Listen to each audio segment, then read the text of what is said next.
हाल चाल है मेरे भाइयों एवं बहनों। तो आप लगातार देख रहे हैं कि स्टडी विथ नित्यम से जीके जीएस का सीरीज मिल रहा है जो सभी परीक्षाओं के लिए इम्पोर्टेंट है, खासकर बिहार पुलिस, बिहार दरोगा और बीपीएससी जैसे एग्जामों के लिए।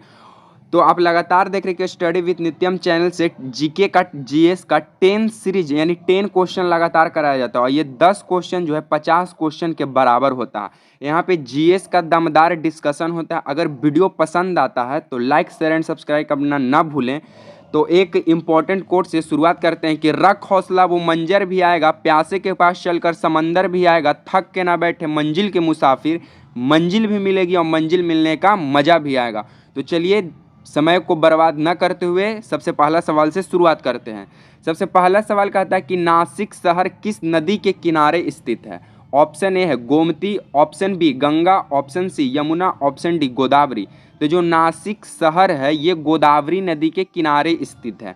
यमुना नदी के किनारे स्थित कौन कौन शहर है? तो दिल्ली हो गया, आपका दिल्ली हो गया, उसके बाद मथुरा हो गया, उसके बाद आगरा हो गया। ये इंपॉर्टेंट रखिएगा जो डिस्कशन यहाँ पे जो डिस्क्राइब कर रहे हैं। जो गंगा के किनारे पटना हो गया, वाराणसी हो गया, उसके बाद मुंगेर जिला हो गया, मुंगेर हो गया, उसके बाद हरिद्वार हो गया, गोमती लखनऊ, गोमती लखनऊ हो गया। तो नासिक शहर किस नदी के किनारे स्थित है? गोदावरी। यमुना के किनारे कौन कौन सा शहर स्थित है? दिल्ली, दिल्ली हो गया, मथुरा हो गया, आगरा हो गया। गंगा के किनारे कौन कौन शहर स्थित है? पटना, वाराणसी, हरिद्वार, मुंगेर। गोमती नदी के किनारे कौन सा शहर स्थित है? तो लखनऊ, नवाबों का शहर लखनऊ। चलिए सेकंड नंबर प्रश्न की ओर आगे बढ़ते हैं। सेकंड नंबर प्रश्न कहता है कि मौर्य वंश का अंतिम शासक इनमें से कौन सा था? ऑप्शन ए है Ashok, option B Brihadratha, option C Upagupta, option D Bindusara. तो देखिए मौर्य वंश का जो संस्थापक है वो चंद्रगुप्त मौर्य को कहा जाता है। मौर्य वंश का संस्थापक चंद्रगुप्त मौर्य। और मौर्य वंश का जो अंतिम शासक हुआ वो हुआ बृहद्रथ। चंद्रगुप्त मौर्य का बेटा का नाम है बिंदुसार, ये पुत्र हुआ। बिंदुसार क्या था? पुत्र हुआ। और चंद्रगुप्त मौर्य जो है महज 25 साल के उम्र में पाटलिपुत्रा पर घनानंद को हराकर पाटलिपुत्रा पर कब्जा किया। तो पूछेगा मौर्य वंश का संस्थापक चंद्रगुप्त मौर्य महज 25 साल के उम्र में पाटलिपुत्रा पे कब्जा किया, किसे हराकर? तक घनानंद को हराकर। उसके बाद पूछेगा चंद्रगुप्त मौर्य का बेटा का नाम बिंदुसार, मौर्य वंश का अंतिम शासक बृहद्रथ था। और चंद्रगुप्त मौर्य का मंत्री कौन थे? तो चाणक्य, जो पाटलिपुत्र धरती से आते हैं। चलिए थर्ड नंबर प्रश्नों की ओर आगे बढ़ते हैं। थर्ड नंबर प्रश्न कहता है कि प्रसिद्ध विरूपाक्ष मंदिर इनमें कहाँ स्थित है? ऑप्शन है श्रीकालहस्ती, ऑप्शन बी है हम्पी, ऑप्शन सी है भद्राचलम, ऑप्शन डी है चिदम्बरम। तो देखिए जो प्रसिद्ध विरूपाक्ष मंदिर है ये कर्नाटक के हम्पी में है, कर्नाटक के हम्पी में है। और ये किस विरूपाक्ष मंदिर जो है किस नदी के किनारे स्थित है? तो तुंगभद्रा, तुंगभद्रा नदी के किनारे स्थित है। तो पूछेगा कि विरूपाक्ष मंदिर कहाँ पे है? तो कर्नाटक राज्य के हम्पी में। किस नदी के किनारे? तो तुंगभद्रा नदी के किनारे। चलिए फोर्थ नंबर क्वेश्चन की ओर आगे बढ़ते हैं। फोर्थ नंबर क्वेश्चन कहता है कि विश्व स्वास्थ्य दिवस इनमें से किस दिन मनाया जाता है? ऑप्शन ए है 7 मार्च, ऑप्शन बी है 5 मार्च, ऑप्शन सी है 2 मार्च, ऑप्शन डी है 9 अप्रैल। तो देखिए विश्व स्वास्थ्य दिवस जो है वो 7 मार्च को मनाया जाता है। कब मनाया जाता है? 7 मार्च को। उसके बाद 22 मार्च को क्या मनाया जाता है? तब 22 मार्च को जल दिवस मनाया जाता है। उसके बाद 5 जून को क्या मनाया जाता है? तब विश्व पर्यावरण दिवस मनाया जाता है। उसके बाद 12 मई को क्या मनाया जाता है? तब 12 मई को नर्स डे मनाया जाता है। किसके याद में?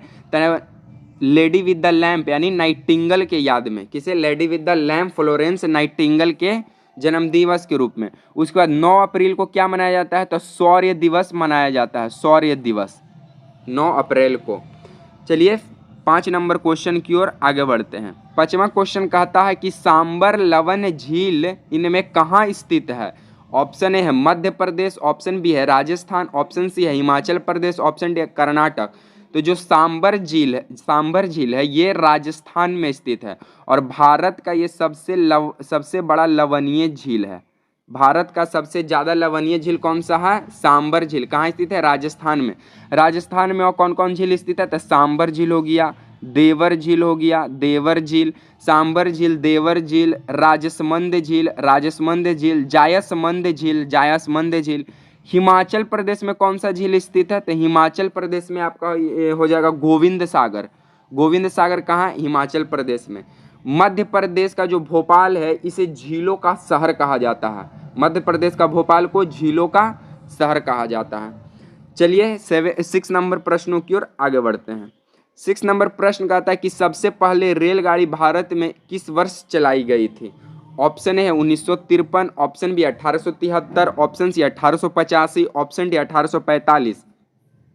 तो देखिए सबसे पहले भारत में रेलगाड़ी 16 अप्रैल 1853 को चला था भारत में। और रेलगाड़ी का जो जनक है यानी भारत में ट्रेन का जो जनक है वो डलहौजी को कहा जाता है। किसे कहा जाता है, डलहौजी को। और भारत में पहली बार जो ट्रेन है वो 16 अप्रैल 1853 को चला था। कहाँ से चला था, तब मुंबई से थाने चला था, मुंबई से थाने। उसके बाद पूछेगा सबसे पहले भारत में विद्युत रेलगाड़ी कब आई, तो 1925 में आया। कब आया विद्युत रेलगाड़ी, 1925 में। ये कहाँ से चला था, तो ये मुंबई से कुर्ला तक चला था। उसके बाद 1885 में कांग्रेस का स्थापना होता है। 1885 में कांग्रेस का स्थापना किसके द्वारा, A.O. ह्यूम के द्वारा। A.O. ह्यूम के द्वारा होता है। कहाँ होता है, तो मुंबई में होता है। कहाँ होता है, तो मुंबई में। इसका पहला अध्यक्ष W.C. बनर्जी बनते हैं। चलिए 7 नंबर प्रश्नों की ओर आगे बढ़ते हैं। 7 नंबर प्रश्न कहता है कि लाला लाजपत राय इनमें से किसके विरुद्ध प्रदर्शन कर रहे थे जब वो पुलिस की बर्बरता का शिकार हुए। ऑप्शन है Pitt's of India Act, option B है साइमन कमीशन, ऑप्शन सी है रॉलेक्ट अधिनियम, ऑप्शन डी है मार्लो मिंटो सुधार। तो देखिए लाला लाजपत राय जो है वो साइमन कमीशन का विरोध कर रहे थे। अब साइमन कमीशन का गठन कब होता है, तो 1927 में। लेकिन साइमन कमीशन भारत कब आता है, तो 1928 में। साइमन कमीशन भारत कब आया, 1928 में। उसके बाद साइमन कमीशन जो है ये 7 गोरे लोगों का ये सदस्य था। उसके बाद रॉलेक्ट एक्ट कब आया, तो 1919 में। रॉलेक्ट एक्ट 1919 में। मार्लो मिंटो सुधार कब आया, तब मार्लो मिंटो सुधार 1909 में आया। मार्लो मिंटो सुधार 1909 में। चलिए 8 नंबर प्रश्नों की ओर आगे बढ़ते हैं। 8 नंबर प्रश्न कहता है कि ताशकंद समझौते इनमें से किससे संबंधित है। ऑप्शन ए है इंदिरा गांधी, ऑप्शन बी है मोरारजी देसाई, ऑप्शन सी है लाल बहादुर शास्त्री, ऑप्शन डी है पंडित जवाहरलाल नेहरू। देखिए ताशकंद समझौता जो है वो 1966 में हुआ। 1966 में क्यों हुआ था ताशकंद समझौता, तो ताशकंद समझौता जो है शांति के लिए हुआ था। पाकिस्तान और भारत के बीच में शांति के लिए हुआ था। तो पूछेगा कि शांति पुरुष किसे कहा जाता था, लाल बहादुर शास्त्री को। उसके बाद भारत के प्रधानमंत्री लाल बहादुर शास्त्री और पाकिस्तान का प्रधानमंत्री आयब खान और भारत के प्रधानमंत्री लाल बहादुर शास्त्री के द्वारा उज्बेकिस्तान की राजधानी ताशकंद में शांति समझौता होता है। ताशकंद समझौता होता है कब होता है, 1966 में। तो पूछेगा ताशकंद समझौता को अन्य किस नाम से जाना जाता था, शांति समझौता। ताशकंद समझौता कब हुआ, तो 1966 में। किसके किसके बीच हुआ, तो भारत के प्रधानमंत्री लाल बहादुर शास्त्री और पाकिस्तान का प्रधानमंत्री नायब खान के पास। चलिए ये 9 नंबर प्रश्नों की ओर आगे बढ़ते हैं। 9 नंबर प्रश्न कहता है कि लोकसभा के प्रथम अध्यक्ष कौन थे। ऑप्शन ए है AN Sanjeev Reddy, option B Sardar Hukam Singh, option C GV Mavalankar, option D MS Ayyangar. तो लोकसभा के प्रथम अध्यक्ष गणेश वासुदेव मावलंकर, जिन्हें GV मावलंकर कहते हैं। और लोकसभा के प्रथम महिला अध्यक्ष कौन थे, महिला अध्यक्ष, तो महिला अध्यक्ष मीरा कुमार थी। महिला अध्यक्ष मीरा कुमार। चलिए इस सीरीज का लास्ट क्वेश्चन 10 नंबर की ओर हम लोग आगे बढ़ते हैं। 10 नंबर क्वेश्चन कहता है कि इनमें से किस नदी का ओरिजिन यानी उद्गम स्थल भारतीय क्षेत्र में नहीं है। ऑप्शन ए है रावी नदी, ऑप्शन बी है चिनाब नदी, ऑप्शन सी है महानदी, ऑप्शन डी है ब्रह्मपुत्र नदी। तो भारत में इस किस नदी का उद्गम स्थल नहीं है, तो ब्रह्मपुत्र का। ब्रह्मपुत्र का कहाँ उद्गम हुआ है, तो तिब्बत में हुआ। कहाँ हुआ है, तिब्बत में। तिब्बत में भी कहाँ, तो मानसरोवर झील, मानसरोवर झील से होता है। ब्रह्मपुत्र को तिब्बत में किस नदी के नाम से जानते हैं, तो सांगपो नदी। किस नदी से, सांगपो नदी के नाम से जाना जाता है। इसे भारत में अरुणाचल प्रदेश में दिहांग नदी का नाम दिया जाता है। तो पूछेगा कि ब्रह्मपुत्र नदी को अरुणाचल प्रदेश में किस नाम से जाना जाता है, तो दिहांग। ब्रह्मपुत्र नदी को तिब्बत में किस नाम से जानते हैं, तो सांगपो। और ब्रह्मपुत्र नदी को असम में तो ब्रह्मपुत्र के नाम से जानते हैं। इसी ब्रह्मपुत्र को असम में ब्रह्मपुत्र नाम पड़ा है। और जाके बांग्लादेश में ब्रह्मपुत्र नदी का नाम जमुना पड़ता है, जमुना पड़ता है। और ब्रह्मपुत्र नदी और गंगा मिल के विश्व का सबसे बड़ा डेल्टा सुंदरवन डेल्टा का निर्माण करता है।